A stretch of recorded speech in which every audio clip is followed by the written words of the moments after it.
Welcome back to Telugu job way. APSRTC 7,673 ఉద్యోగాల భర్తీ కసరత్తు. స్త్రీ శక్తి పథకం మరియు సమర్థంగా అమలు చేసేందుకు ఏపీఎస్ఆర్టీసీ మరియు చర్యలు తీసుకుంటుంది. ఈ సంస్థ ఖాళీగా ఉన్న రెగ్యులర్ డ్రైవర్, కండక్టర్ ఉద్యోగాలు భర్తీ చేసేందుకు రంగం సిద్ధం చేస్తుంది.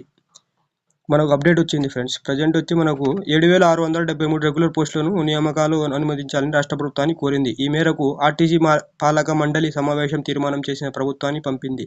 వీటిలో 7,673 డ్రైవర్ పోస్టులు, అదేవిధంగా 1,813 కండక్టర్ పోస్టులు సహా డిపో పలువురు విభాగాలు ఖాళీగా ఉన్న మెకానిక్, శ్రామిక్ తదితర ఉద్యోగాలకు అనుమతించాలని ప్రభుత్వాన్ని కోరింది. ఆన్ కాల్ డ్రైవర్ రోజువారీ వేతనం 800 నుండి 1000 రూపాయలకు పెంచాలని నిర్ణయించింది. డబుల్ డ్యూటీ చేసేందుకు కండక్టర్లు ఇచ్చే మొత్తాన్ని 900కు పెంచాలని కోరింది. ఇదే విధంగా మనకు ఎటువంటి అప్డేట్ వచ్చినా మన ఛానల్లో అప్లోడ్ చేయడం జరుగుతుంది. ఇది ఏపీఎస్ఆర్టీసీ నుంచి అప్డేట్ రావడం జరిగింది.